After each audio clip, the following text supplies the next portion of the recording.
So, ayun mga kaibon, ano? So, ang kanina kasi pagdating ko dito sa bahay namin, nung tinignan ko yung mga ibon ko, may nakita ko na isang zebra finches na na matamlay.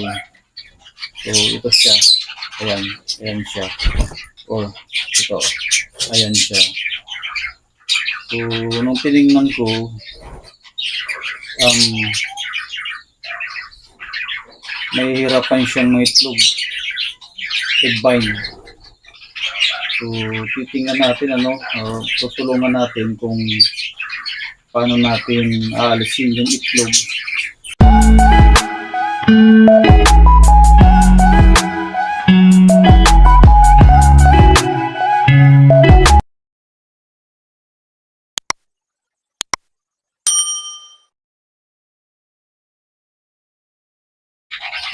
So, yan siya, oh.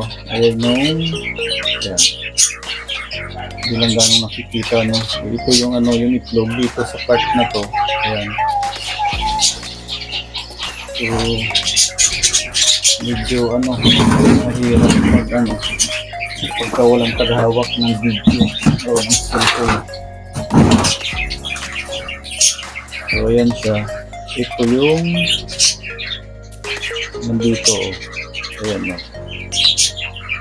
Nandito yung itlog. Ayan. Tutulungan natin siyang umiri. Ayan. So, kumbaga dahan-dahan lang kasi baka mabasag yung itlog. So, ayan siya. Ito. Ayan. Ito siya. So, mahirap kasi na mga kaibon kasi nagmamadali ako kaya wala akong damit. Ayan. So, malabo ayan.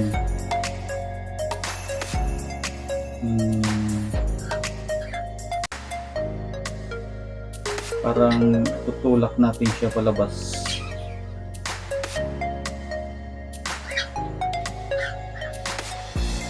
Ayan. Kawawa yung ibon na nagkaka-egg-vine. Kasi kasi ito mga kaibon, pagka ganito, parang sobra siya sa taba. Mataba yung ibon kaya nagkaka-egg-vine.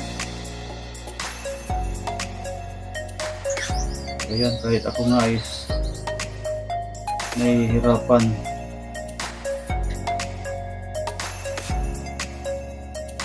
So, ayan na yung itlog niya. Ayan, lumabas na yung itlog. So, ayan. Tapos ibabalik lang natin yung niya, yung kitan niya. Ayan. Papawisan ako dito mga kaibon sa ibon na to, nagka-egg-vine. Sana makarecover. For the meantime, ilalagay muna natin siya sa sa hospital cage.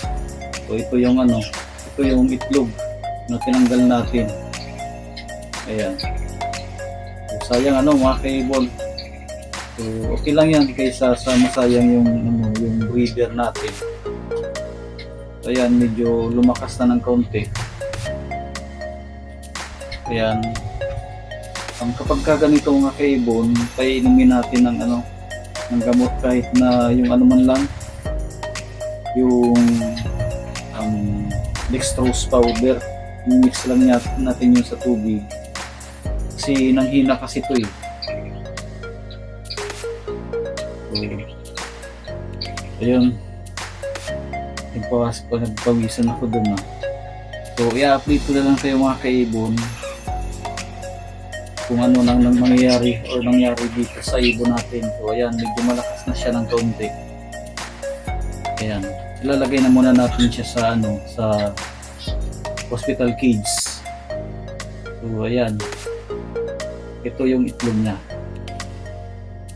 So, salamat at natanggal natin yung itlog. Kasi matagal ko na tong breeder. Ayan, medyo nananabangan na talaga yung yung ibon mo. Mataba talaga. Kaya nahirapan or nagka-egg bind siya. Nahirapan sa pag-iri. So, bukas i-update ko kayo mga kaibon kung anong nangyari dito sa ibon na to. So, happy birthday sa inyo lahat mga kaibon.